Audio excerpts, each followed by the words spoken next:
¿Qué tal? Muy buenos días, compañeros. Bienvenidos al módulo séptimo, segunda conferencia de este día sábado 1 de julio. Muy buenos días, licenciado Galeano. Le voy a ceder el uso de la voz a nuestro presidente, licenciado Johan Gilman, para que dé las palabras de bienvenida. Buenos días, presidente. Hola, muy buenos días, Israel. Presidente Galeano, qué gusto saludarlo esta mañana. Muchas gracias, muy buenos días. Pues ya estamos listos para escucharle con mucha atención, con mucho ánimo de estar con usted el día de hoy y toda la audiencia que nos acompaña. Muchas gracias, queridos amigos, por estar conectados nuevamente en esta conclusión del séptimo módulo de nuestro curso de actualización. Y pues bien, solamente desear que tengamos una extraordinaria jornada, como seguramente va a ser, porque, bueno, nuestro expositor es una garantía internacional. Por favor, adelante, Israel. Muchas gracias a todos. Gracias, presidente. De nuevo, buenos días, compañeros, y buenos días a los miembros del Consejo Directivo.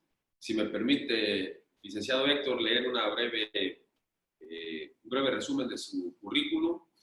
El licenciado Héctor Guillermo Galeano Inclán tiene experiencia laboral, es titular de la Notaría Pública número 133 en la Ciudad de México. Desde el año 1979 trabajó como pasante de Derecho en la Notaría número 6 del Distrito Federal con el licenciado notario Fausto Rico Álvarez.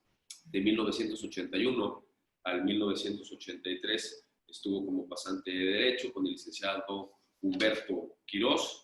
En 1985 al 88 participó en la notaría nuevamente 6 con el licenciado Fausto Rico, y en el 89 en la notaría 186 del Distrito Federal con el licenciado Juan Manuel Asprón Pelayo. El día 7 de mayo de 1989 sustentó examen para obtener patente de aspirante, el cual resultó aprobado, y el día 21 de junio de 1989 sustentó su examen de oposición para obtener la patente de notario, siendo triunfador. El día 1 de septiembre del 89 es cuando rinde protesta como titular de la Notaría Pública número 133. Como breve mención de la experiencia interminable de docente que tiene nuestro expositor, en el año 1990 hasta el 94 fue titular de los cursos de familia, sucesiones, derecho fiscal y contratos en la Universidad de La Salle. Del año 1990 al año 2003 dio clase en la materia de bienes y sucesiones, contratos y obligaciones en la Universidad Panamericana. Ha sido asesor de tesis en ambas universidades y sinodal en diversos exámenes profesionales. Ha sido miembro del Colegio de Notarios del Distrito Federal desde el año 1989, miembro de la Asociación Nacional desde el año 1992, miembro de la Unión Internacional del Notariado como adherente individual del año 2005 hasta la fecha. Es miembro de la Barra Mexicana del Colegio de Abogados del año 2001 al corriente. Fue electo quinto vocal del Consejo del Colegio de Notarios para el bienio del año 1995 al 1996. Fungió también como secretario de la Organización de las Asociaciones Nacionales del Notariado Mexicano en el bienio 97-98 y fue electo tesorero del Consejo del Colegio de Notarios del bienio 2007 al 2008. Fungió como secretario académico de la Asociación Nacional del 2009 al 2010 y electo secretario de Finanzas de la Asociación Nacional del Notariado del 2011 al 2012.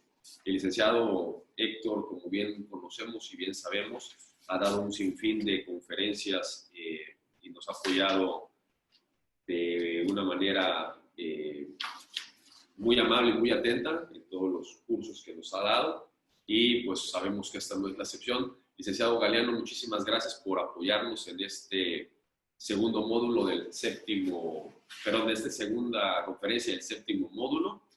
El tema del cual nos va a comentar el licenciado Galeano son las consideraciones fiscales de prevención del lavado de dinero en la práctica notarial aplicable al derecho societario. Muy buenos días y bienvenido, licenciado Héctor, está usted en su casa. Muchas gracias, muy buenos días a todos. Es para mí un honor participar en este esfuerzo institucional. Saludo a mi presidente Johan Gilman, a su vocal académico Israel Ramos, y es para mí de verdad un honor volver a estar con ustedes. Me encantaría estar en Jalapa, me encantaría estarlos mirando, me encantaría estarlos saludando, abrazando y dando un beso. Desafortunadamente estas circunstancias actuales no lo permiten y tenemos que acostumbrarnos a nuestra nueva normalidad.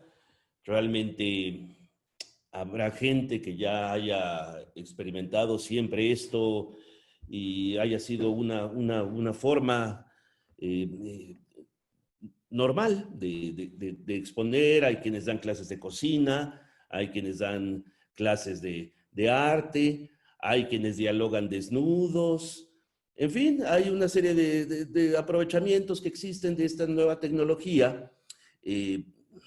Algunos, y la inmensa mayoría, pues será para intentar comer, para intentar ganarse el pan nuestro de cada día, y algunos otros pues serán intentando posicionarse, pues porque las circunstancias lo permiten, ni modo, estamos viviendo en estos temas y en estas etapas pandémicas, y ni modo, tenemos que acostumbrarnos.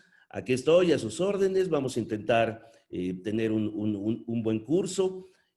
Siempre, a mí me gusta el contacto con la gente, mirarlos, ver si hay en los ojos, en el rostro, se ve si hay alguna duda y sabe uno si va uno bien o va uno mal. Desafortunadamente con este sistema, pues no es así. Felicito todos los esfuerzos institucionales de los colegios estatales, del Colegio Nacional. Siempre estaré sumado a ellos, intentando aportar algo que se pueda. Realmente yo quiero proponer que más o menos tengamos los siguientes ritmos. Que nos vayamos de ahorita aquí de las 10 de las 10 de la mañana prácticamente a las 11, tengamos un pequeño receso, de ahí nos vayamos a las 12 y finalmente de 12 a 12:30 admitamos las preguntas. Que ya fue algo que ya no pudimos ponernos de acuerdo. Y entonces, Israel, si me haces favor, ¿puedes tomar el siguiente número telefónico a donde puedan enviarse las preguntas por WhatsApp? Va a ser el teléfono 55 Sí. 2205 Sí. 04 Sí. 80. Muy bien. Las preguntas que se vayan generando nos las haces llegar a este número telefónico y con gusto, a lo mejor entre las 12 y las 12:30 intentamos dar respuesta a todas ellas. Con gusto, licenciado Héctor. Compañeros, entonces, la metódica será la misma. Por favor, las preguntas que ustedes tengan, favor de escribirlas en el chat de Zoom para que estas queden registradas en la grabación de la conferencia del día de hoy. Y el equipo técnico que nos apoya será quien las recopile, las filtre y nosotros, su servidor, se la enviaremos al licenciado Galeano al número que nos acaba de dar.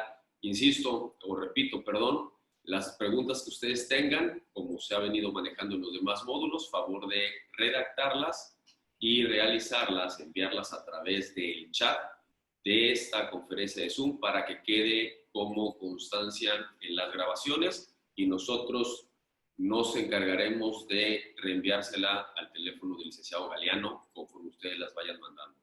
Gracias, compañero. De nuevo, licenciado Galeano, le cedo el uso de la voz. Muchas gracias. Y comenzamos entonces. Voy a intentar nada más hacer un repaso de lo que todos ustedes ya conocen y a lo mejor con algunas particularidades. Simplemente para los efectos de ubicación, quiero referirme que en la materia fiscal tenemos un Código Fiscal de la Federación, un reglamento del Código Fiscal de la Federación, una resolución miscelánea fiscal y unos anexos, particularmente el anexo 1A, que siempre es una fuente a la cual tenemos que acudir cuando tenemos alguna duda. Por el lado de la prevención del lavado de dinero, contamos con una ley, un reglamento, unas reglas de carácter general y, a su vez, unos también anexos a los que siempre tenemos que estar acudiendo. Si hablamos en lo general de la constitución de cualquier persona moral, y voy a estar brincando de un tema al otro, del tema fiscal al tema de prevención de lavado de dinero, lo primero que ocurre es, y lo primero que nos tiene que llamar la atención es quién es el solicitante del servicio. Esto es, ¿por qué llega una operación de constitución de sociedad a tu despacho? ¿Quién te la está mandando? ¿Es un contador? ¿Es un abogado? ¿Un despacho de contadores? ¿Un despacho de abogados? ¿Es el mismo socio? ¿Es un tercero? Cuidado, alertas. Lo primero que tenemos que identificar es quién es el solicitante material de la formalización del instrumento. En los términos de las reglas de prevención del lavado de dinero, en su artículo 13, nos señala específicamente que tratándose de nosotros, de nuestra actividad, de la prestación de servicios de fe pública notarial, tenemos la obligación de identificar al solicitante del servicio. Desde ahí tiene que ser nuestra primera llamada de atención. ¿Quién me está pidiendo el servicio?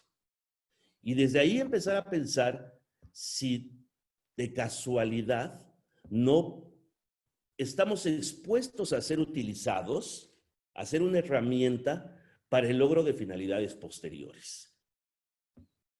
Es difícil que tratándose de una sociedad mercantil podamos entender la trascendencia que esta sociedad va a tener.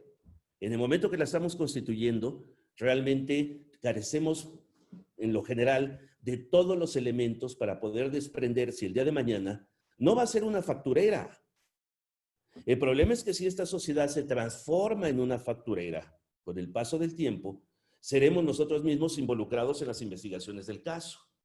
De ahí la importancia de estar seguro que estamos constituyendo una sociedad mercantil que efectivamente va a dedicarse al cumplimiento de un determinado objeto social. Y esto es sencillo. Simplemente hay que mirar quién me está pidiendo el servicio y después en algún momento platicar con los socios y conocer si efectivamente saben a qué se van a dedicar y cómo van a lograr el objetivo deseado. Si me presentan la constitución de una sociedad en donde, no sé, tenga un objeto determinado y en 3 minutos de estar platicando con los aparentes socios, ellos no saben cómo van a desarrollar el objeto social, es natural que estoy siendo utilizado, alguna persona está pretendiendo utilizarme. Para los colegas notarios, en la intranet tienen ustedes la plática que hace días realizó el doctor Santiago Nieto a través de las gestiones del presidente Prado y del secretario Escamilla, donde él señalaba, necesitamos la información que producen los notarios. Y señalaba también de la existencia, porque es el fenómeno actual, de la cantidad de sociedades que se crean y no están destinadas o van a ser utilizadas en finalidades de otra naturaleza. De ahí la importancia que hoy radica, que hoy tiene la constitución de una sociedad. Muy bien. Una vez que ya identifiqué al solicitante material del servicio, en los términos de las reglas de carácter general, y estoy en presencia de la constitución de una sociedad mercantil, se me presentan dos panoramas generales. Uno, fiscal, y que tiene exclusivamente que ver, o principalmente que ver, con el Registro Federal de Contribuyentes. Y otro apartado, otra serie de obligaciones, que tiene que ver con prevención del lavado de dinero. no quiero intentar dar todos los, si quieren después mandamos una guía con todos los fundamentos, etcétera. No quiero estar revisando cada uno de estos textos, pero es así de sencillo. Por una parte, se nos presentan obligaciones vinculadas al Registro Federal de Contribuyentes y por otra parte, obligaciones vinculadas a prevención de lavado de dinero. Vayamos con las primeras, con las relativas al Registro Federal de Contribuyentes. Tenemos que mirar en materia de Registro Federal de Contribuyentes a los socios, accionistas, asociados. Esto es aplicable a cualquier persona moral, sea civil, sea mercantil, sea agraria, es aplicable a cualquiera. Necesitamos mirar a los socios, o accionistas o asociados, y por otra parte a los representantes legales.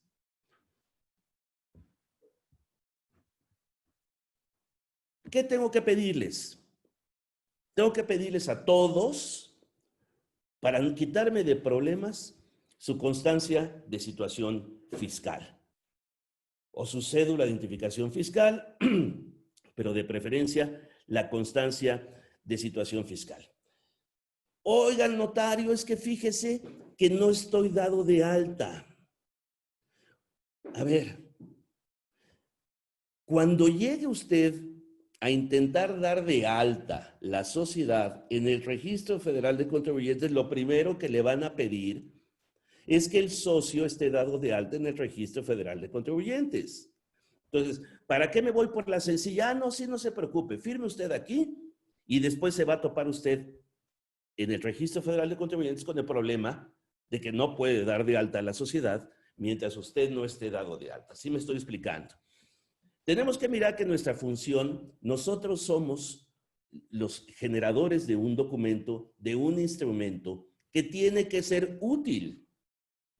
No pateemos el balón, no lo dejemos para después.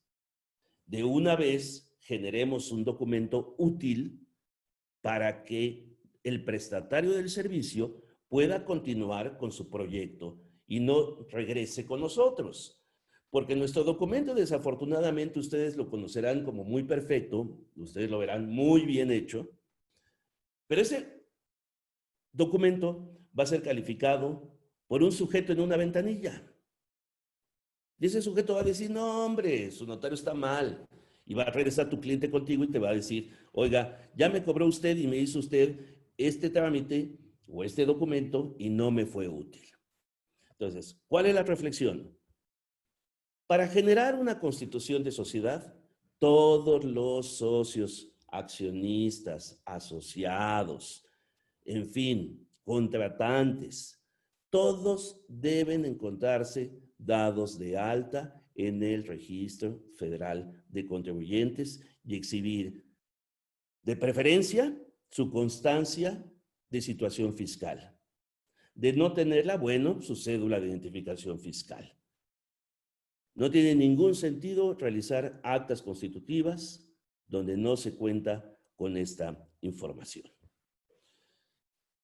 ¿Quiénes más deben tener una constancia de situación fiscal? Lo deben tener los representantes legales. ¿Quiénes son los representantes legales? Vamos a decirlo en lo general. Representantes legales son aquellas personas que van a ejercer facultades de representación ante autoridad fiscal federal. Es decir, van a tramitar la e-firma, van a obtener el certificado digital de la sociedad, en fin. Todos los demás que no vayan a realizar esta situación no son representantes legales para efectos del SAT y por lo tanto tampoco requerirías tener obligatoriamente su constancia de situación fiscal. Pero sí, por lo menos, durante tu entrevista, tú le vas a preguntar a tu cliente, a ver, ¿quién va a dar de alta a la sociedad? Ah, va a ser fulano, perfecto. Ese representante, número uno, tienes que hacer el poder específico o el poder limitado para que realice esa clase de trámites fiscales y segundo, tener también su constancia de situación fiscal para ir allanando estos temas en el momento en que sea el caso. Cualesquiera otra clase de apoderados que no vayan a realizar esto, no es necesario tener su registro federal de contribuyentes ni su constancia de situación fiscal.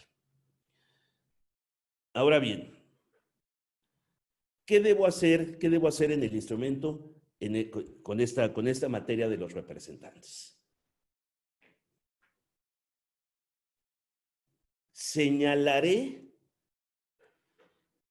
el registro federal de contribuyentes y agregaré al apéndice la constancia de situación fiscal de aquellos apoderados, representantes legales, que mi cliente me haya dicho que sí van a realizar facultades de representación ante autoridad fiscal federal. Respecto de los que no dejo agregado ni constancia de situación fiscal, ni registro federal de contribuyentes obligatoriamente, son de aquellos que el mismo cliente me dice que no ejercerán. Entonces, yo señalo una certificación en mi instrumento donde digo que los comparecientes me declaran que Hugo, Paco y Luis no ejercerán facultades de representación ante autoridades fiscales federales, para que el día de mañana no vaya a ir Hugo, Paco o Luis a intentar ejercer una facultad y sea rechazado porque en el instrumento no señala la constancia del registro fiscal. ¿Me quiero curar en salud? Pues todos. El problema es cuando hago un poder donde le otorgo en una protocolización se le otorga poder, por ejemplo, a 200 personas. Y entonces tendría que señalar el registro federal de contribuyentes de las 200 personas. Pero a lo mejor de esas 200 personas son nada más abogados laborales. Pues entonces le pongo a mi instrumento que me declare el compareciente que todos estos apoderados no ejercerán facultades de representación ante autoridades fiscales de carácter federal. Porque el punto es ese nada más. El punto es representantes legales que ejercen esas facultades ante el fisco federal.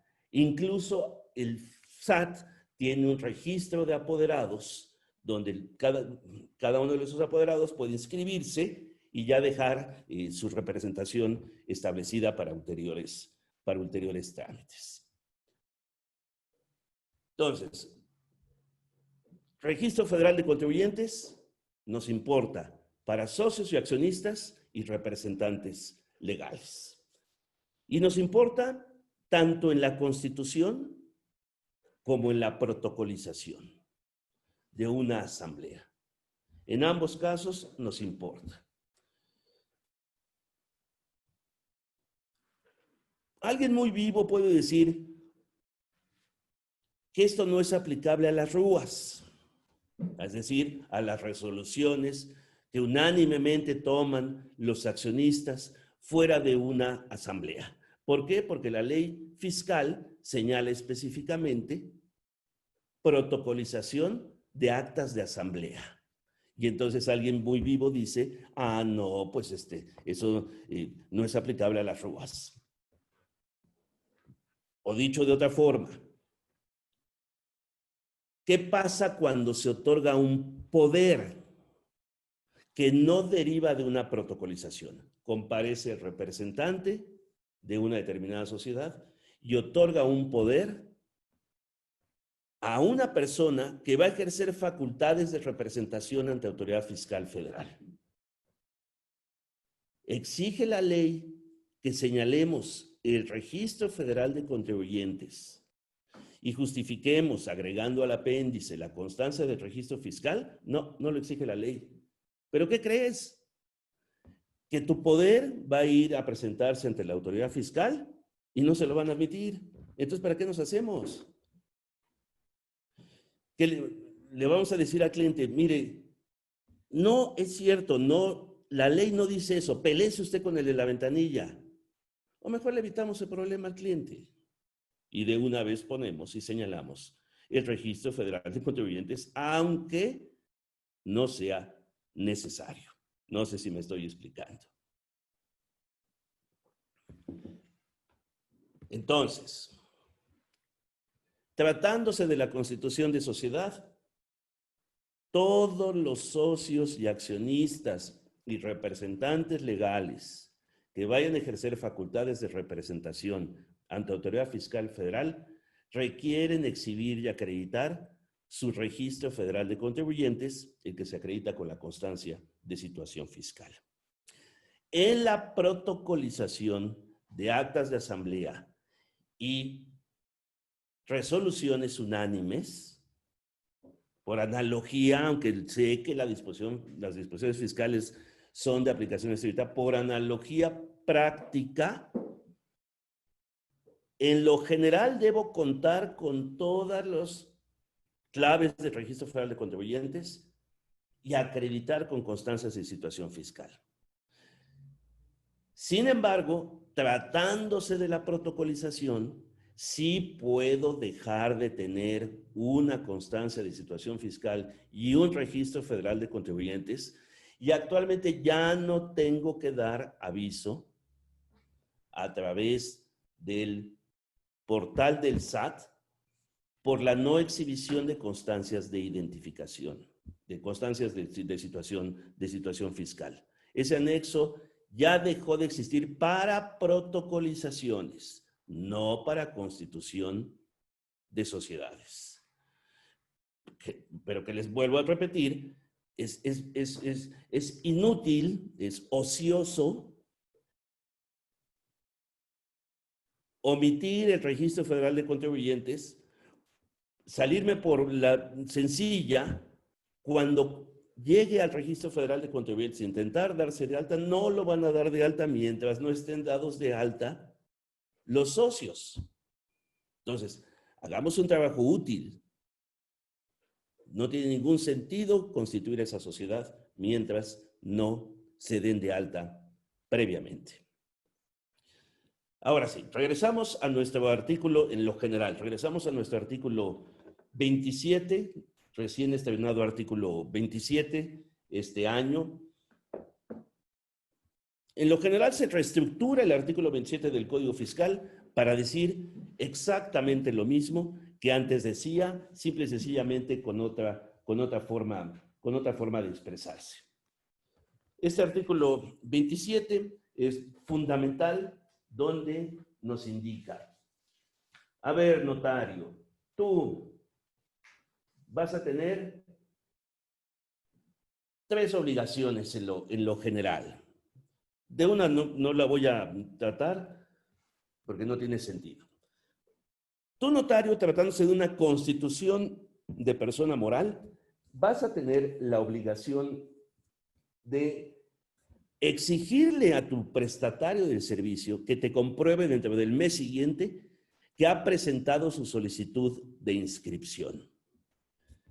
Y si no te presenta su solicitud de inscripción, tú tendrás obligación de avisarme. ¿Qué plazo tiene la sociedad para darse de alta? 1 mes. ¿Qué plazo tengo yo para presentar el aviso de omisión? Tendré el plazo que me señala la propia miscelánea fiscal, que serán los 15 días hábiles después del vencimiento del mes. No obstante que el reglamento del Código Fiscal de la Federación nos indique que tiene que ser al día siguiente, el día hábil siguiente del vencimiento del mes. Ellos cuentan con 1 mes. Yo, a partir del mes en que se venció, ya no fue omiso el prestatario del servicio en acreditarme su alta. En ese momento, a partir de ahí, yo cuento con los 15 días hábiles para presentar el aviso de omisión, de exhibición de alta ante el servicio de administración tributaria. Idéntica obligación tengo en los casos de fusión, en los casos de escisión y en los casos, textualmente dice liquidación, debe ser disolución y después de liquidación. Es decir, aun cuando sea omiso o el artículo 27 del Código Fiscal, ¿cuándo se presenta el aviso de liquidación? Se presenta cuando se disuelve la sociedad, no cuando se liquida. Cuando se liquida, el aviso es de cancelación. Consecuentemente, cuando leamos en esta fracción octava del apartado B del artículo 27 del Código Fiscal, leamos: exigir a los otorgantes de las escrituras públicas en que se hagan constar actas constitutivas de fusión, escisión o de liquidación. Vamos a leer también de disolución, porque inmediatamente dice que comprueben que han presentado solicitud de inscripción o aviso de liquidación. ¿Cuándo se presenta el aviso de liquidación? Cuando se acuerda la disolución. Y después dice, o de cancelación. ¿Cuándo se presenta el aviso de cancelación? Cuando se liquida. ¿Sí? Hay que tenerlo presente esto. No está, nunca ha estado correctamente redactado, pero el aviso de liquidación se presenta con la disolución. Y son los momentos en que la legislación me impone la obligación de controlador de la legalidad. Y aquí voy a otro tema, a otra reflexión. Qué bueno que todos los días nos impusieran una obligación. Cada vez que la legislación nos impone una obligación, habrá quienes digan, ay, otra vez, otra obligación, pues ¿qué? No soy su empleado, no me pagan nada. No, a ver, cada día que la ley impone una obligación a la institución notarial, es un día más en que estamos conservando la institución y lo que sabemos y queremos hacer. Control de la legalidad. Ser útil en la información hacia la autoridad. El que no le guste tener obligaciones, el que le guste siempre intentar salir por la tangente, que se dedique a otra cosa, que se dedique al litigio. Nosotros estamos para cumplir, no para estar diciendo si algo es constitucional o inconstitucional. Es que esto yo no lo hago porque es inconstitucional. No, si te gusta eso, pues vete a litigar. El notario está para realizar una labor de control de la legalidad como oficial público en favor de la autoridad, dotando de información a la autoridad y dando cultura jurídica y de legalidad al prestatario del servicio, en lo general. Entonces, a que no les gusten las obligaciones, pues que no se meta en esto. Nuestra siguiente obligación está en el 9, asentar en las escrituras, actas constitutivas o demás actas de asamblea. Y de ahí lo que les decía yo de las rúas. La clave del registro, porque no es un acta de asamblea, ¿verdad? Al contrario, pues es precisamente fuera de asamblea. Pero hagámoslo aplicable. Hagámoslo aplicable en utilidad del prestatario del servicio, no en una maroma.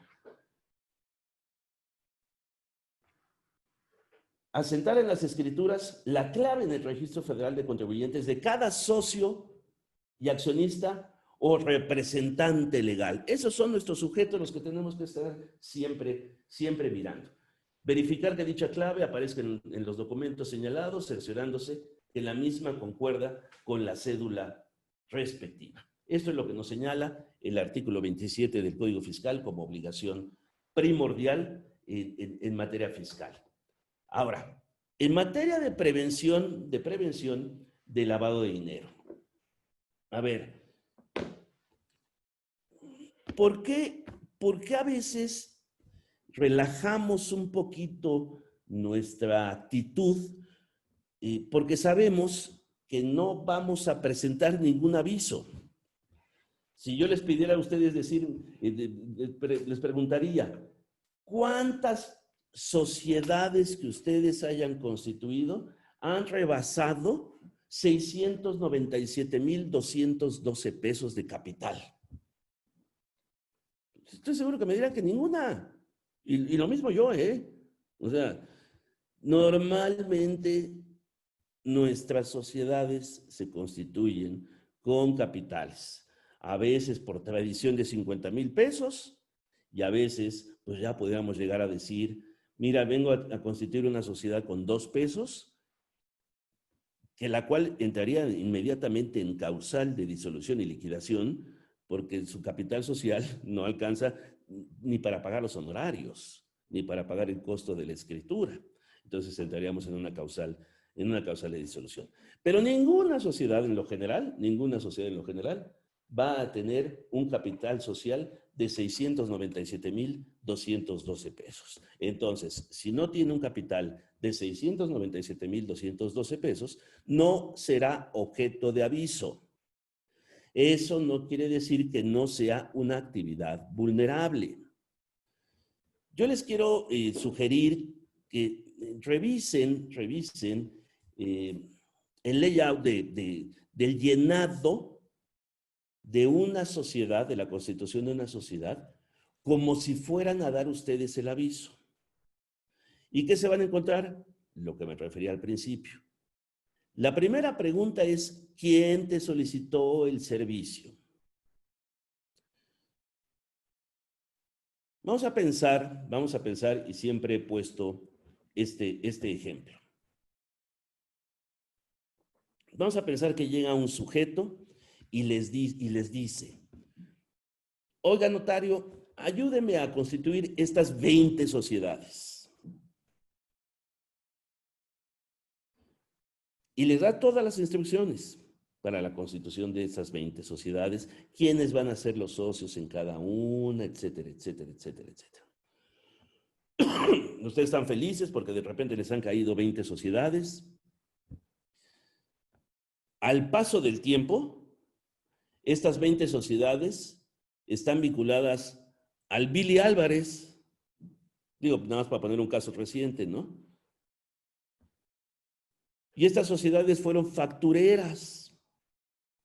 Lo que hoy estaban felices ustedes de hacer 20 sociedades, el día de mañana les va a originar un determinado problema. 2 comentarios. Número 1. Si ustedes no hubieran señalado, por eso les digo, piensen que se va a presentar un aviso. Que ya sé que no se va a presentar porque la sociedad no va a tener más de 697,000 pesos de capital, pero piensen que van a presentar un aviso. Si ustedes no señalaron como solicitante del servicio a la persona que realizó la estrategia y que te utilizó en el proceso, tú también estás involucrado. Si tú en la investigación no le sabes decir a la autoridad quién te solicitó el servicio, tú estás involucrado en el proceso que finalmente resultó de la constitución de esas sociedades. Porque en el momento que se buscan los socios de esas sociedades, resulta que van a estar tranquilamente en una hamaca a 400 kilómetros de distancia del lugar de tu oficina y los viste a lo mejor una sola vez, te vas a involucrar. Es indispensable que tú tengas bien presente quién es el solicitante material del instrumento para que puedas defender tu responsabilidad o tu no responsabilidad. La otra cosa que hay que tener en cuenta es que fíjense ustedes, revisen continuamente las tipologías de alerta que están señaladas en el portal de la UIF. Una de ellas es precisamente esta hipótesis, que de forma inusual llegan a pedirte la constitución de 20 personas morales. Tú tienes la oportunidad de señalar una alerta a 24 horas. No tienes obligación de presentar un aviso por realización de actividad vulnerable, pero sí tienes la posibilidad de presentar una alerta 24 horas porque llegó una persona y te solicitó y constituiste 20 sociedades mercantiles al mismo tiempo con diferentes socios. No sé si me estoy explicando. Una cosa es la obligación legal y otra cosa es lo que en materia de prevención del lavado de dinero nos está exigiendo la autoridad, la colaboración. Tengamos esa percepción. Siempre piensen en que pueden estar siendo ustedes utilizados en algún proceso de lavado de dinero o en algún proceso de fraude fiscal o en algún proceso de empresa facturera, etc. Y tomen sus providencias, tomen sus precauciones. No digo que no la hagan. Es más, me parece que estamos obligados, cuando se cumplen todos los requisitos sustantivos y de forma para la elaboración de un instrumento público, estamos obligados a realizarlo. No digo que no lo hagan, digo que tomen todas las providencias, precauciones que sean necesarias, siempre cuidándose ustedes primero. Entonces, normalmente llegan a mi oficina una persona a pedirme la constitución de 20 sociedades. No, claro que no. Entonces, ¿por qué viene? ¿Por qué viene conmigo? Es donde tengo que prender alertas de por qué me está escogiendo para la constitución de 20 sociedades mercantiles cuando nunca viene conmigo. Nunca me ocurre que exista 20 sociedades al mismo tiempo solicitadas por un cliente y que me diga que los socios son todos diferentes, etcétera. Me están queriendo utilizar. Otro ejemplo también de estas cosas que siempre deben causar alerta. A ver, ¿les parece normal, les parece típico o les parece atípico el que dos personas constituyan una sociedad en donde se nombra a lo mejor un administrador único y ese administrador único se le dice: solamente tendrás facultades para pleitos y cobranzas y actos de administración? ¿Y sabe qué, notario? Le voy a pedir que simultáneamente, tan luego se constituya la sociedad, si puede ser el mismo día, qué bueno, si no al día siguiente, le voy a pedir que me protocolice un acta de asamblea donde los dos socios de la sociedad recientemente constituida le otorgan un poder a una tercera persona que no es socio y le confieren todas las facultades, incluyendo las de dominio y suscripción de títulos de crédito. ¿A qué les suena? ¿Qué les parece eso? A mí me suena a que esa tercera persona es el beneficiario final, beneficiario controlador, dueño beneficiario, o como le queramos llamar, de la estructura jurídica societaria constituida horas antes. Es decir, es aquella persona que no quiere aparecer como socio, pero que sí quiere gozar de todas las facultades para el manejo de la sociedad. Y con esa protocolización de esa acta de asamblea, va al banco, abre la cuenta bancaria y es quien realiza todos los movimientos de la sociedad, que a lo mejor no va a realizar ninguna actividad cierta, pero sí requiere tener un reflejo en una institución bancaria. No sé si me estoy explicando. No, les digo, no se trata de decirles si se puede o no se puede hacer. Sí se puede hacer, jurídicamente se puede hacer. Se trata de decirles: cuídense, protéjanse para cuando sea, cuando esa sociedad explote en algún determinado lugar, ustedes estén blindados, ustedes estén protegidos y puedan ustedes defenderse frente a una autoridad y ante una investigación correspondiente. También pongo siempre como ejemplo, si revisamos nuevamente como les digo, la plantilla, el layout, donde tendría que darse el aviso en relación con una sociedad mercantil, llegamos al punto del comisario. Y yo les pregunto, ¿el comisario tiene que asistir a la firma de la escritura? Legalmente no. Legalmente en ningún lugar dice que el comisario tenga que asistir al otorgamiento del instrumento de constitución de una sociedad mercantil. Sin embargo, si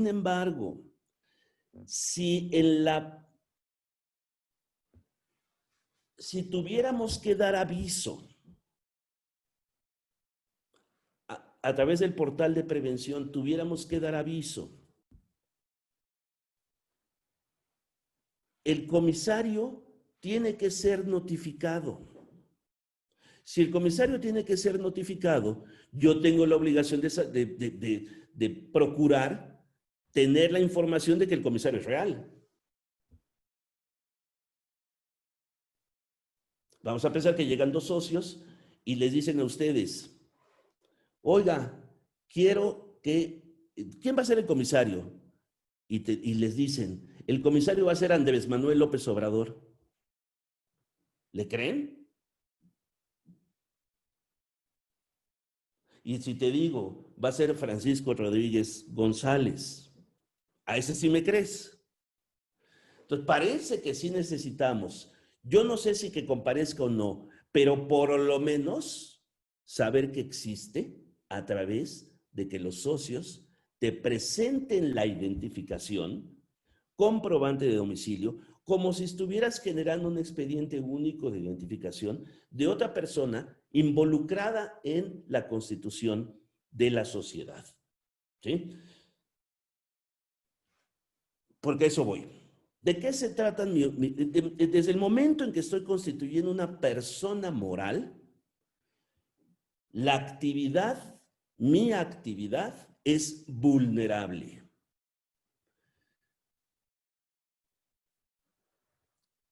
No es que la constitución de la sociedad sea una actividad vulnerable. La actividad vulnerable es la prestación del servicio de fe pública. Nada más que la prestación del servicio de fe pública tiene una órbita donde se vuelve vulnerable y una órbita donde no es vulnerable. ¿Cuándo es vulnerable? Cuando los actos jurídicos calificados por la ley en el artículo 17 de la ley para prevenir, etcétera, etcétera, etcétera, estoy realizando uno de ellos. Y uno de ellos es la constitución de la sociedad. Una vez que tengo una constitución de sociedad enfrente, me nacen mis dos obligaciones, las que ya vimos en materia de registro federal de contribuyentes, pero comienzan también mis obligaciones en materia de prevención de lavado de dinero. Y la principal de ellas es recabar la información y documentación, datos e imágenes, para formar o conformar el expediente único de identificación. ¿De quiénes? Del que me solicita el servicio, de todos los socios y accionistas, de preferencia de los apoderados, aunque no sea obligatorio, y del comisario, en caso de existir. Exíjanles todo, cúbranse, protéjanse, blinden el instrumento, blíndense ustedes, blinden su actividad. Naturalmente, a partir de ese momento me nacerán otra clase de obligaciones, de las cuales realmente nos referiremos más adelante de ellas, en relación con el beneficiario controlador, el dueño beneficiario, en fin. Lo más importante, información, documentación, datos e imágenes de socios accionistas, apoderados y comisario. Fundamentalmente.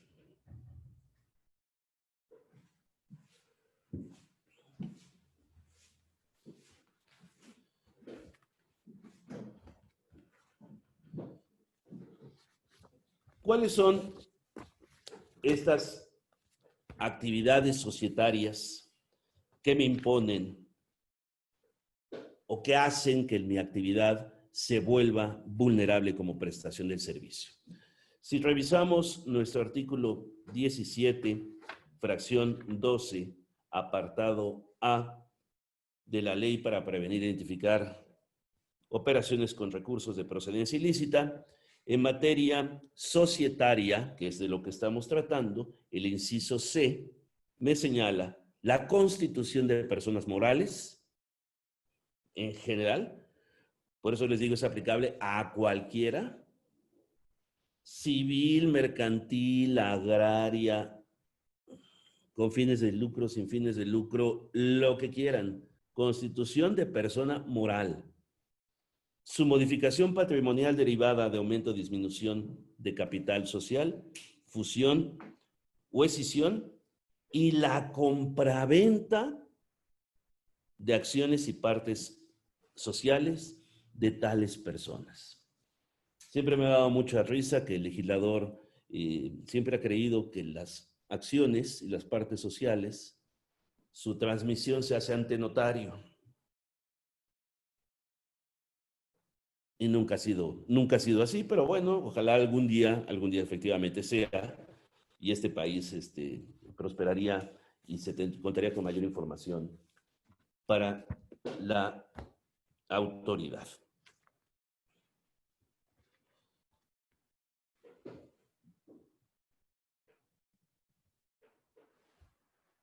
Entonces, regreso para ir terminando esta parte. Constitución de sociedad me va a traer, primeramente, en relación con los socios, accionistas y representantes legales, una serie de obligaciones vinculadas al Registro Federal de Contribuyentes. ¿Cómo me curo en salud? Pidiendo la constancia del registro fiscal de todos. De todos. Así me curo en salud. Por otra parte, en materia de prevención de lavado de dinero, vuelve mi actividad vulnerable y necesito obtener información, documentación, datos e imágenes de todos los que participan. Llámese socios o accionistas, llámese representantes, independientemente si ejercen facultades fiscales o no fiscales, y comisario. Y con eso estoy más que blindado. Y puedo con toda confianza realizar, bueno, naturalmente, ya también lo dije, del solicitante material del servicio, y con eso puedo blindar mi actividad y de estar despreocupado y realizar el instrumento. Tratándose de protocolizaciones en lo general, no he hablado aún de ciertas protocolizaciones a las cuales nos vamos a referir. Tratándose de protocolizaciones,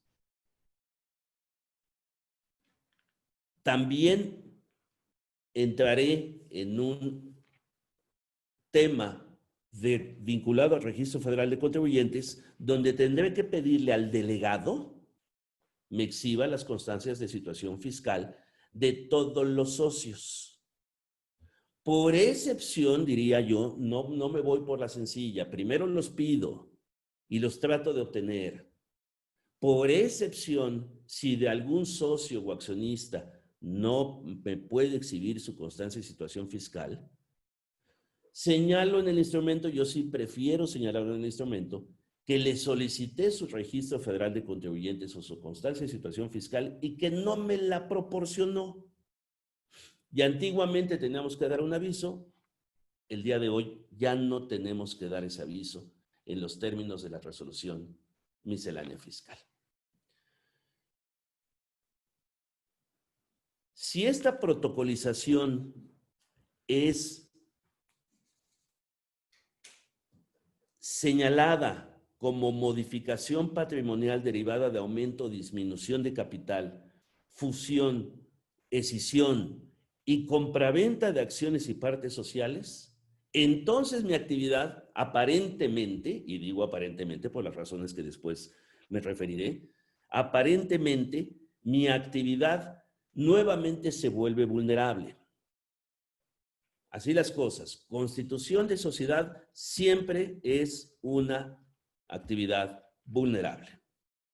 Protocolizaciones, naturalmente, no todas constituirán una actividad vulnerable, pero en todas tendré obligaciones vinculadas al Registro Federal de Contribuyentes.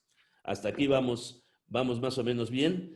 Creo que voy a adelantar un poquito el receso porque si empiezo a seguirme vamos a cortarlo muy tajantemente y precisamente ya quiero al regreso continuar con todas estas protocolizaciones, en que constituyen actividad vulnerable y las excepciones o características particulares de cada una de ellas.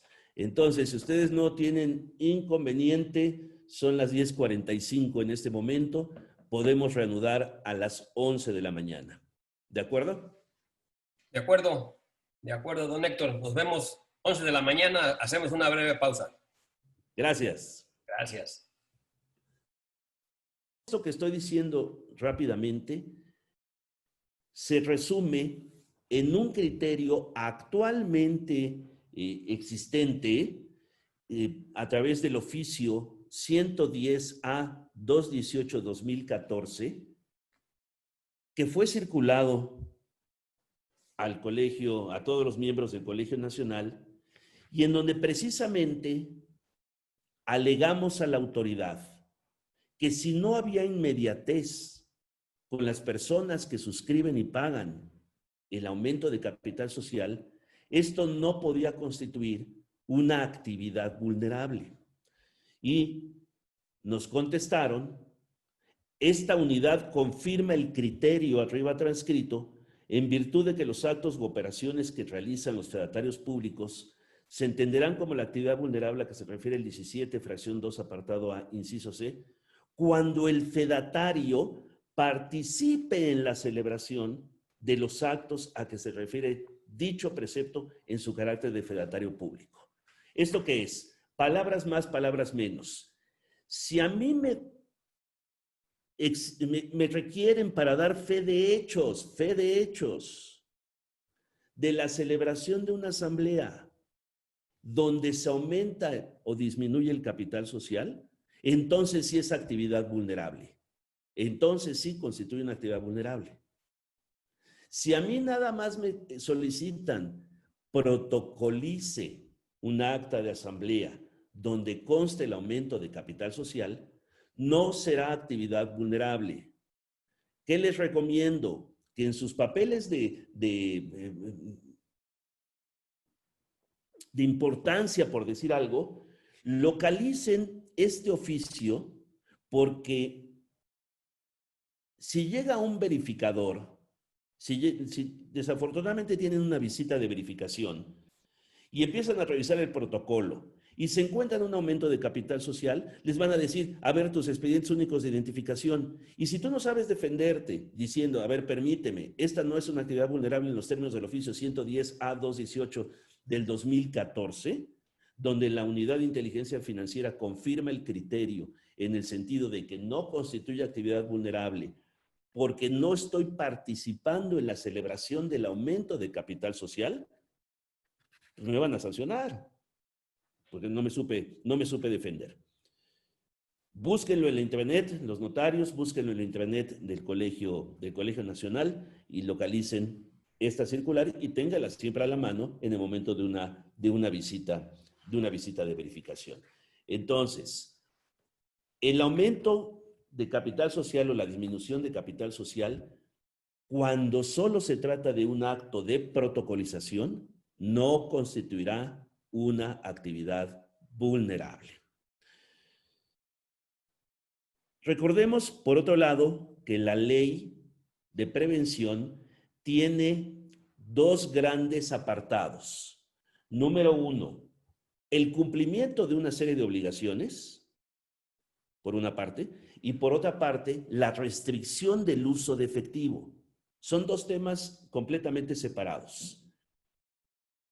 Ya vi que no me genera ninguna al no ser actividad vulnerable, no me genera ninguna de las obligaciones que la ley me exige en su artículo 18, cómo identificar al cliente usuario, cómo preguntarle si conoce de la existencia de dueño beneficiario, ni obligarme a la conservación de documentos, etc. Si participé en una fe de hechos, sí. Por otra parte, en materia de la restricción al uso de efectivo, ¿debo cuidar, debo controlar que no se use efectivo? No, no. Si bien miramos el artículo 33 en su fracción 6, se refiere a la transmisión de dominio o constitución de derechos de cualquier naturaleza sobre los títulos representativos de las partes sociales o acciones. Se refiere entonces a la transmisión de dominio o constitución de derechos, no a la suscripción y pago de acciones. La suscripción y pago de acciones se puede realizar con todo el efectivo que quieran. No hay ninguna restricción. Inclusive, la ley del impuesto sobre la renta, en su artículo 76, fracción 16 de la ley del impuesto sobre la renta, al estar especificando las obligaciones de las personas morales del título 2, dice que están obligadas a informar a las autoridades fiscales de los, voy a ser omiso, de las aportaciones para futuros aumentos de capital o aumentos de capital que reciban en efectivo, en moneda nacional, mayores a 600,000 pesos. ¿Sí? La única obligación que tiene la sociedad es de informarle al SAT que recibió por aumento de capital social más de 600,000 pesos en efectivo. Por lo tanto, no existe ninguna restricción en el uso de efectivo cuando se suscribe y paga capital. Me regreso, por este tema, me regreso al acto de la Constitución. Cuando se constituye una sociedad, puedo utilizar todo el efectivo que quiera para suscribir y pagar las acciones representativas del capital social. La respuesta es sí. La respuesta es sí. Donde está restringido el uso de efectivo es en la transmisión de las acciones, no en el pago de acciones que se suscriben ni en la Constitución ni en el aumento de capital social. Entonces, no tenemos por qué considerar este aumento de capital social como una actividad vulnerable.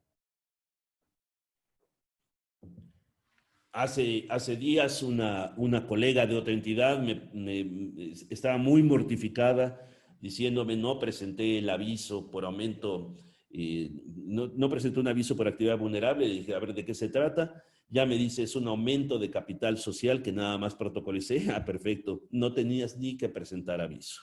Entonces, duerme tranquila porque no es el caso. Entonces, tratándose de aumento y disminución de capital, no constituyen actividad vulnerable. Pero tratándose de fusión o escisión, sí constituyen actividad vulnerable. No me pregunten por qué. Para mí, donde existe la misma razón, debe existir la misma disposición. Pero cuando tratamos todos estos temas en su oportunidad en el año 14 y 13 con la Unidad de Inteligencia Financiera, nos dijeron, no, la fusión y la escisión sí notifícamela.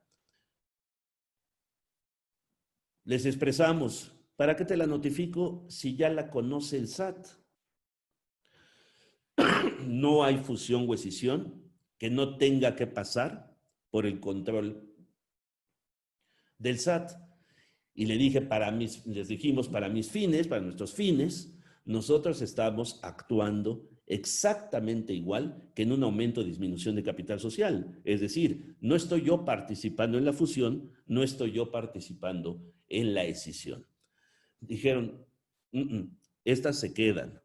Te acepto la del aumento y disminución de capital social, pero la fusión y la escisión sí me las tienes que notificar a través del portal de prevención, a más tardar el día 17 del mes siguiente, al en que realices la protocolización correspondiente. Y la última hipótesis, que es la que más se ha venido transformando, es la relativa a la compraventa de acciones y partes sociales de tales personas, de las personas morales. Y se ha venido transformando porque se ha venido reformando la legislación día a día en un intento de poder conocer quién es el beneficiario final en tratándose de las personas morales y en general estructuras jurídicas por exigencia del Grupo de Acción Financiera Internacional, y donde estamos calificados como un país que está en vías de hacer algo mejor. Ustedes saben que el año que entra tendremos nuevamente un resultado de seguimiento como país por parte del Grupo de Acción Financiera Internacional para ver si hemos mejorado en relación con la última visita y el último reporte que nos fue dado a conocer, si no mal recuerdo, en enero del año pasado, en enero del 2019, relativo a la visita del 2018, y su seguimiento va a ser en el siguiente año, en el año 2021. Y ese es donde más se ha modificado toda la legislación. Primeramente, es poco probable que nosotros participemos en una compraventa de acciones y partes sociales. ¿Qué pasa cuando te presentan una acta de asamblea para protocolizar, donde en su desarrollo te señalan que hubo una compraventa de acciones, o se toma nota de la compraventa de acciones, o se da cuenta de la compraventa de acciones, etcétera, etcétera? Creo que todos hemos visto actas de esa naturaleza. Bueno, ¿qué sucede? Que no constituye actividad vulnerable en los términos del mismo oficio que les acabo de señalar del año 2014, donde se vuelve a confirmar el criterio también de que si yo no participo en la celebración de la compraventa de acciones o partes sociales en el carácter de fedatario público, no puedo estar obligado a tener la información, documentación, datos e imágenes que exige el régimen de prevención de lavado de dinero. Cosa diferente nuevamente es que yo, estando como fedatario, como notario, dando fe de hechos de la celebración de una asamblea, en esa asamblea vinieran,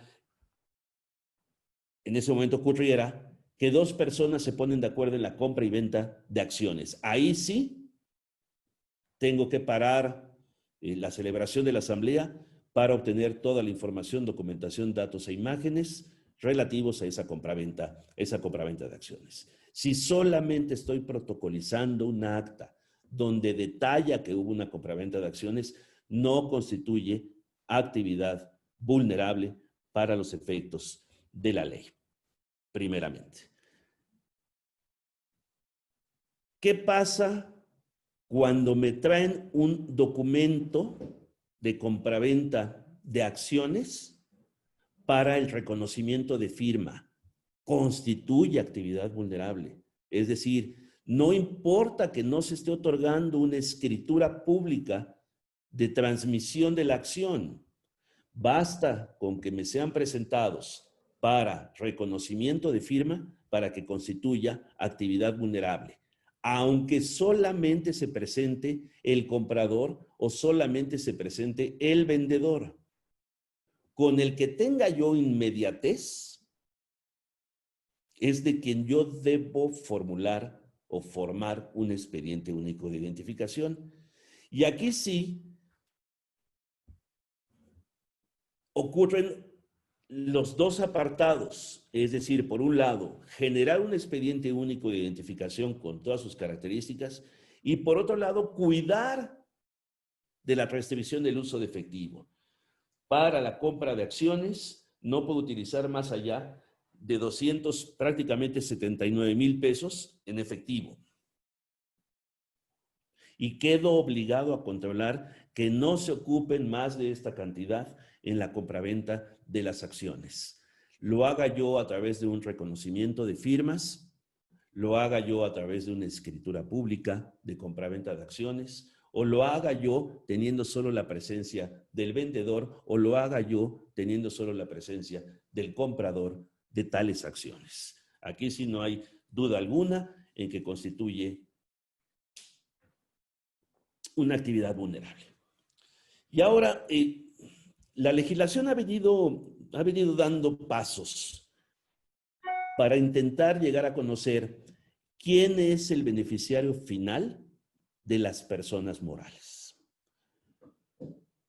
Hoy, estando de moda las empresas factureras, las empresas fantasma, las sociedades fachada, en fin, y todo lo que escuchamos que resulta en los noticieros, todo va dirigido a que tenemos que mejorar nuestra legislación para llegar a conocer quién es el beneficiario final. Vamos a relatar previamente a estos intentos, ¿cuál ha sido siempre el esquema tradicional? ¿O cuál debiera ser el esquema tradicional? O debió ser, y ustedes van a calificar si verdaderamente existió en algún momento o nunca ha existido, o siempre nos hemos hecho guajes todos, digo, como país. Comprador y vendedor de acciones. Uno le vende al otro, el otro adquiere las acciones. ¿Qué sigue? Sigue el cumplimiento de un régimen fiscal. Ese cumplimiento de un régimen fiscal tiene que ver con cuánto valen las acciones. Las acciones no valen su valor nominal. Las acciones pueden valer más o menos que su valor nominal. Y todo el mundo tradicionalmente se salía por la fácil. Te vendo las acciones al valor nominal. Eso no sirve para efectos fiscales. Las acciones valen más o menos de su valor nominal en función de la posición financiera de los últimos años. Para eso requiero que un contador me realice un cálculo para que me determine cuánto vale fiscalmente la acción, para saber si hay una utilidad o no hay una utilidad. Porque todo el mundo se salía por la tangente de decir, te vendo las acciones a valor nominal y como comprador retengo el 20% del valor de venta de las acciones y lo entero al SAT. Realmente ese no es eso no es lo que ha exigido siempre la legislación, pero siempre nos hemos hecho guajes. Entonces, necesito determinar el costo comprobado de las acciones conforme a las posiciones financieras de los últimos años, que puede ser variable en los últimos años, y a partir de ahí determinar la utilidad y a partir de ahí determinar el pago del impuesto. Una vez que concluí el aspecto fiscal de la compraventa de las acciones y ya tengo un medio de comprobar que quedó cubierto el interés fiscal, entonces ya podría ir con el secretario de la sociedad o con la sociedad y decirle, compré la acción de tal persona, ya cumplí el régimen fiscal, quiero que me inscribas en el libro de registro de accionistas. Una vez acreditado lo anterior, quien esté a cargo de la administración de la sociedad deberá inscribir el título en el libro de registro de accionistas. Si la sociedad inscribe una acción o una compraventa de acciones sin que esté cubierto el interés fiscal, en los términos del 26 del Código Fiscal de la Federación, la sociedad es responsable solidario por el pago del impuesto que no exigió comprobación. Hasta ahí el régimen como actual, como tradicionalmente se encontraba.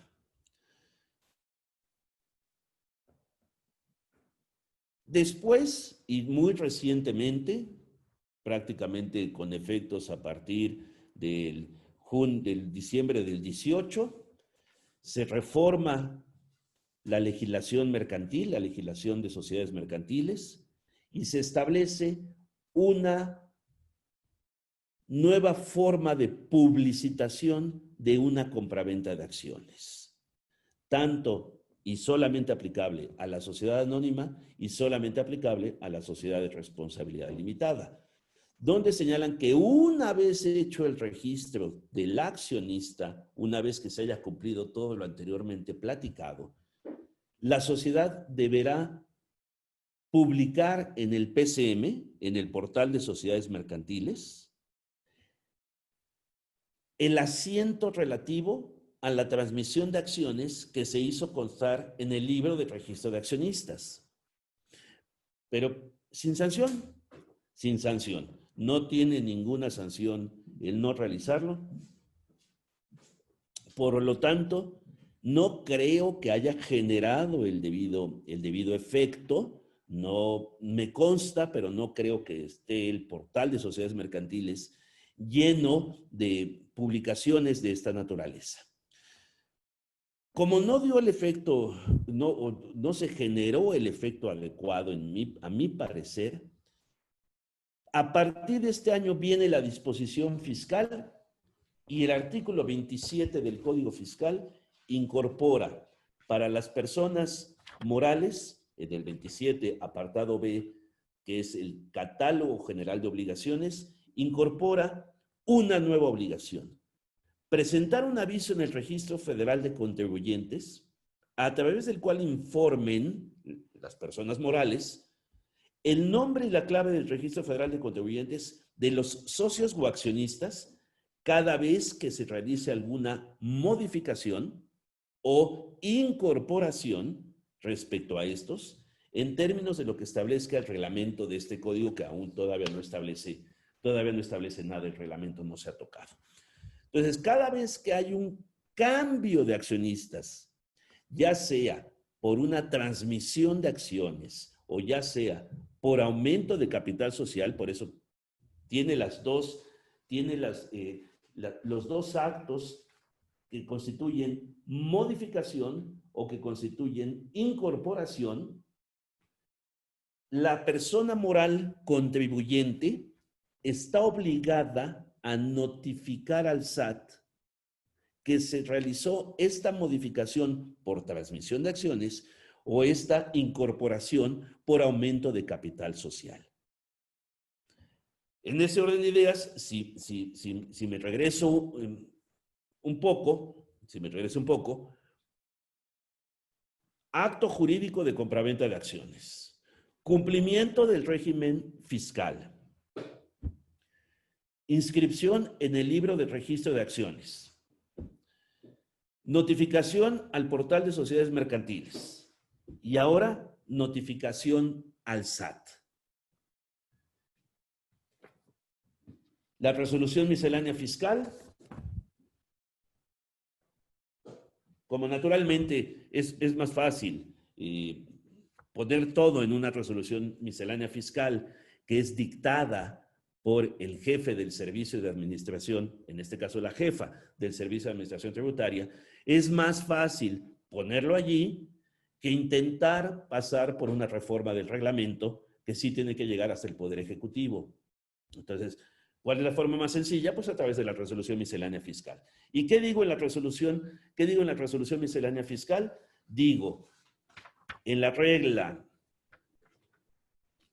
2.4.19, que para los efectos del 27, en la parte que nos estamos refiriendo, Las personas morales deberán presentar aviso al Registro Federal de Contribuyentes en donde informen nombre y clave del registro de los socios o accionistas cada vez que se realice una modificación o incorporación, conforme a la ficha de trámite 295 CFF del anexo 1A, aviso de actualización de socios o accionistas.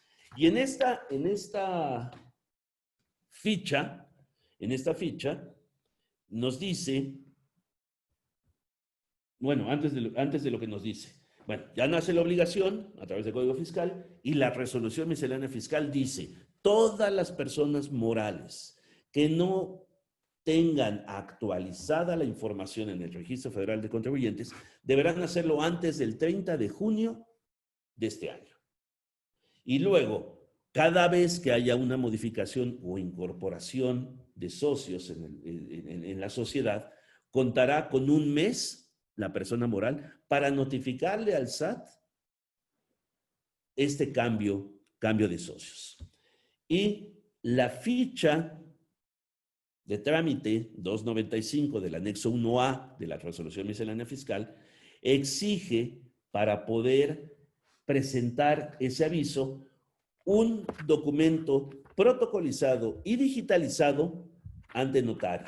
La verdad de las cosas es que a mí no me han llegado muchas sociedades en que me hayan dicho, oiga, por favor, hágame un documento donde se establezca cuál es la estructura accionaria de la sociedad. A lo mejor todas las sociedades con las que yo tengo vínculo tienen actualizada su información. Entonces, regresando, ¿todo esto a qué va? ¿Todo esto a qué va?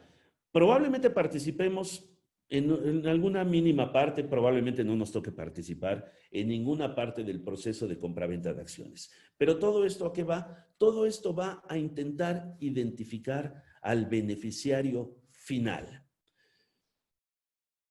Lo que está procurando la autoridad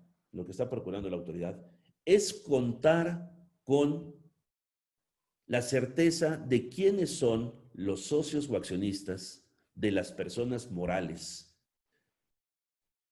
para poder tener esta información que exige la autoridad internacional, que exige Gafi, y donde México no ha cumplido, no tiene cabal cumplimiento en la apreciación del Grupo de Acción Financiera Internacional.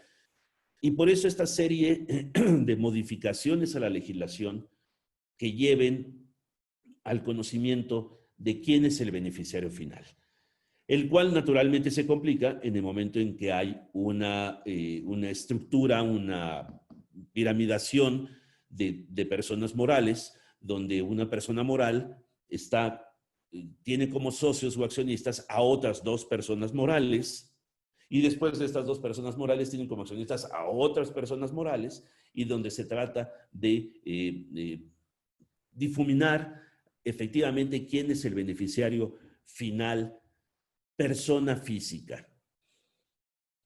Y regresando a los temas de prevención y lo que tiene que ver con el notariado. Actualmente, y es lo que tenemos que también estar preparándonos. Actualmente, cuando revisamos nuestra legislación, nos dice que beneficiario controlador se entiende la persona o grupo de personas que, y ya nos relata todo lo que sea necesario. No distingue si esta persona o grupo de personas son personas físicas o personas morales. Hoy puede ser beneficiario controlador de una persona moral, lo puede ser otra persona moral. Cuando yo hago mi investigación para la conformación de mi expediente único de identificación y estoy obteniendo la información, documentación, datos e imágenes, y yo le pregunto al cliente usuario, que es una sociedad mercantil, ¿cuál es tu estructura accionaria?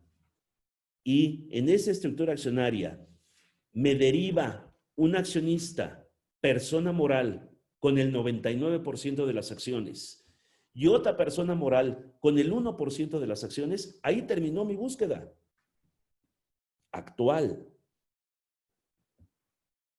Cuando el proyecto que actualmente se encuentra todavía en el Senado de la República, y que créanme que antes de que venga el seguimiento de evaluación 2021, este proyecto ya estará hecho ley, se nos termina que el beneficiario controlador pueda ser persona moral.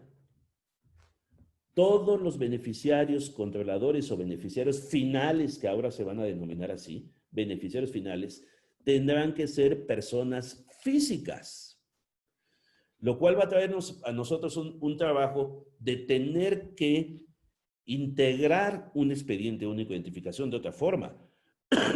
Vamos a pensar, ante mí está compareciendo para cualquier acto jurídico que constituya una actividad vulnerable, a lo mejor para comprar un inmueble, a lo mejor para vender un inmueble, a lo mejor para constituir otra sociedad, en fin, para lo que sea, comparece una persona moral.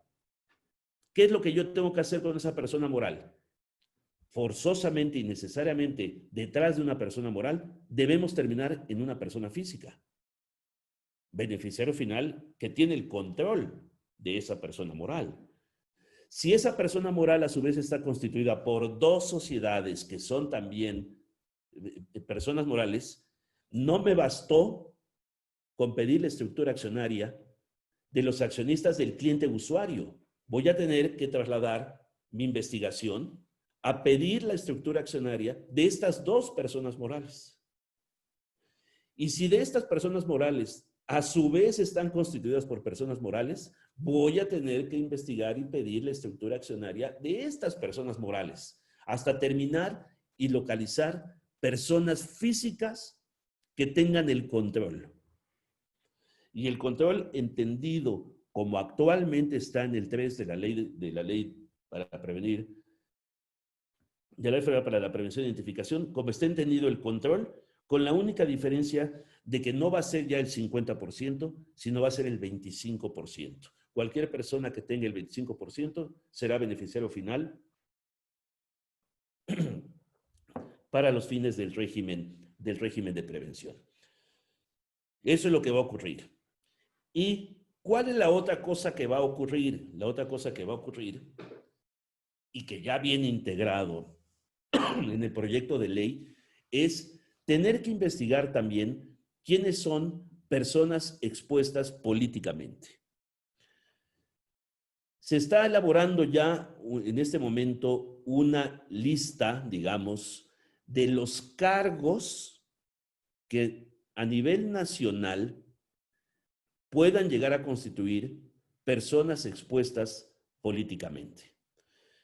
Porque es verdaderamente difícil. A lo mejor yo puedo saber quién es el secretario de gobierno o el consejero jurídico de mi ciudad, pero no tengo ni la más remota idea de quién ocupa el cargo similar en el estado de Veracruz.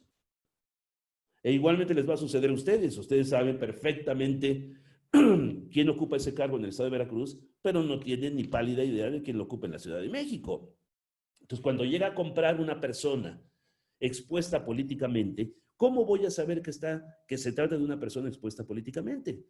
Entonces, están creando las herramientas necesarias para poder instrumentar esta localización o identificación de una persona expuesta políticamente. Todo esto ya viene en la nueva legislación a la cual me estoy refiriendo y a la que tenemos que estar atentos. Tarde o temprano va a llegar. Hoy mi obligación nada más es revisar la lista de personas, le hemos llamado lista de personas bloqueadas.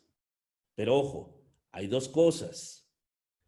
Una cosa es cuando estamos en presencia de una persona señalada por el Consejo de Seguridad de Naciones Unidas, en los términos de la publicación, ya no me acuerdo, agosto del 2010 ¿y cuál? Ahí La localizamos. Del 16, del 26 de agosto del 16. Una cosa es que se presente como cliente usuario una persona señalada por el Consejo de Seguridad de Naciones Unidas.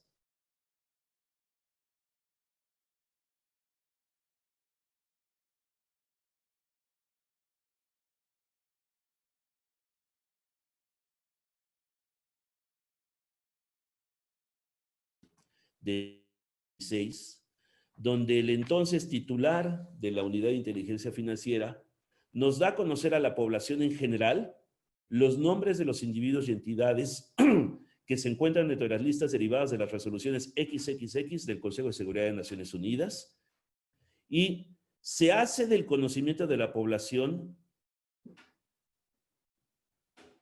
que de conformidad con las resoluciones emitidas por este Consejo, existe la prohibición de realizar cualquier acto, operación o servicio con las personas señaladas en las listas. Cuando se trata de otra clase de listas, y me refiero por Gafi como un cumplimiento cierto, consolidado, entonces tenemos que avanzar en todas esas materias correspondientes. Entonces, recapitulando para ya poder soltar el micrófono y que ustedes puedan expresar algunas dudas y yo pueda ampliárselas, eso con toda certeza. Recapitulando.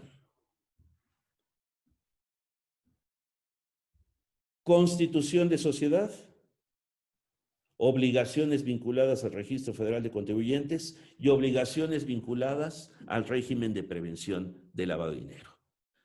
En relación con el Registro Federal de Contribuyentes, ¿de qué me debo preocupar? Muy sencillo, de tener la constancia del registro fiscal de socios y accionistas, representantes legales, comisario en su caso u órgano de vigilancia. Tengo los registros federales de contribuyentes y constancias de situación fiscal de ellos. Estoy blindado en materia de registro federal de contribuyentes. ¿Qué obligación tengo? Exigir y señalar en la escritura que exigí, siempre tengo que demostrarlo, exigí que me presentaran dentro del mes siguiente la constancia de inscripción, la solicitud de inscripción, aunque ya están inscritos en el Registro Federal de Contribuyentes. Si no me lo exhiben, tengo que presentar un aviso al Servicio de Administración Tributaria vía Declaranot dentro de los 15 días hábiles siguientes. Si no hice todo esto, me llevo mi multa que puede ser de 17,370 pesos hasta 34,730 pesos. O sea, más de lo que cobré por la constitución de la sociedad, así es que mejor me alineo y cumplo. Por el lado de prevención del lavado de dinero, si mi capital social no alcanza la cantidad de, o más bien no resulta superior a 697,000 pesos, mi única obligación, o muchas obligaciones, son formar un expediente único de identificación de cada socio, accionista. Yo lo haría del representante legal y del comisario, teniendo adicionalmente a la constancia de situación fiscal su identificación, su CURP y su cédula de identificación fiscal y comprobante de domicilio. Y que no se me escape, formar también un expediente único de identificación de la persona que solicita materialmente la formalización del instrumento público, que no necesariamente es socio, accionista, apoderado o comisario. Entonces, tenerlo en la cabeza, que también debo formar el expediente único de ese solicitante, el primer contacto, el abogado del despacho, el contador del despacho, cualquier persona, quién me pidió, quién logró que esta constitución se hiciera. ¿Sí? Eso en materia de constitución. Cuando estoy en presencia de una protocolización, necesito primero calificar si esta protocolización va a constituir una actividad vulnerable o no va a constituir una actividad vulnerable. no constituye actividad vulnerable. ¿Cuál es mi obligación? Las vinculadas al Registro Federal de Contribuyentes, es decir, pedir la constancia de situación fiscal de los accionistas que aparecen en el acta de asamblea que se protocoliza. Si no me exhiben una de ellas, puedo firmar la protocolización y ya no tengo obligación de presentar ningún aviso al sistema de administración tributaria como antiguamente lo hacíamos. Puedo firmar mi protocolización y simplemente voy a señalar en ella que pedí la constancia de situación fiscal y no me fue proporcionada. Tanta, puedo firmar la escritura. Porque entró una llamada y se perdió así con la imagen.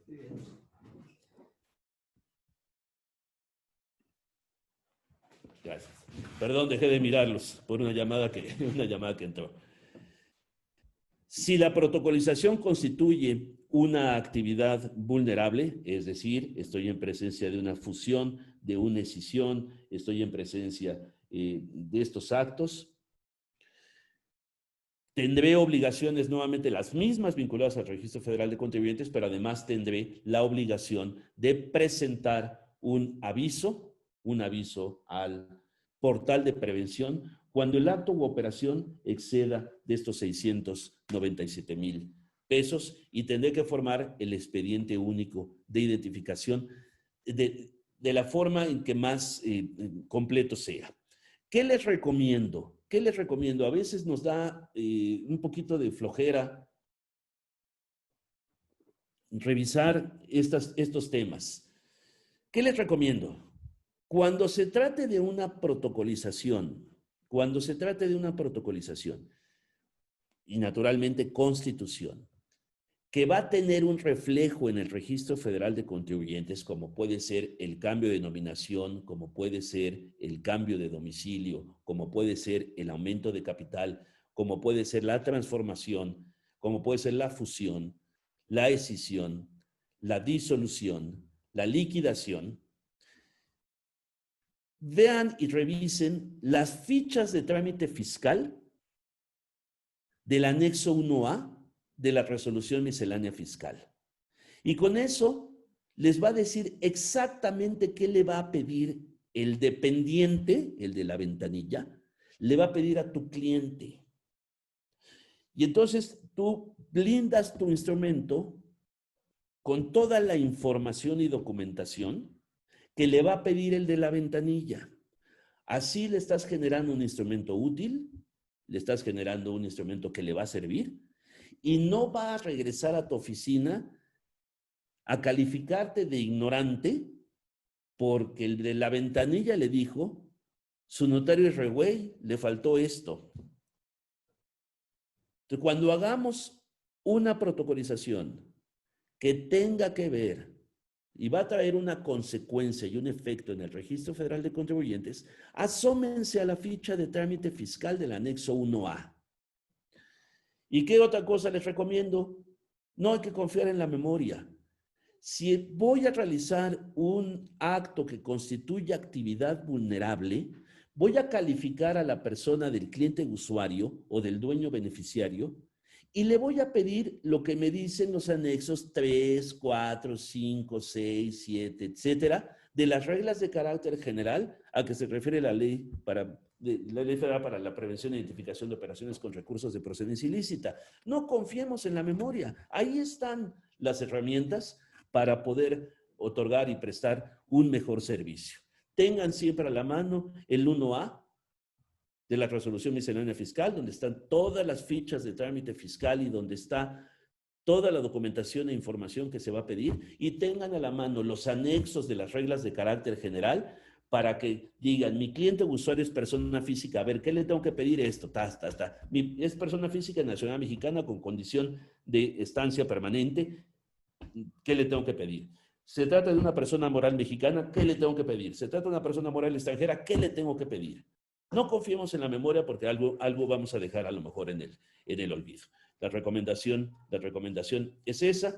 He intentado ser breve y a la vez práctico, no quiero llenarlos de fundamentos legales.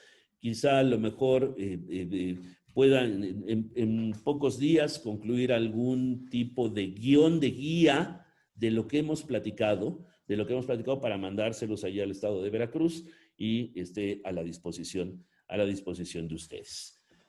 Creo que por mi parte no me resta otra cosa más que agradecerles su atención y reiterarles mi estima por todos ustedes.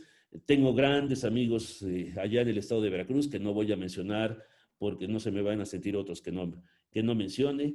Desearles que sigan ustedes gozando y los suyos y sus familiares y sus colaboradores, etcétera, de plena salud y que Dios nos siga bendiciendo a todos. Muchas gracias.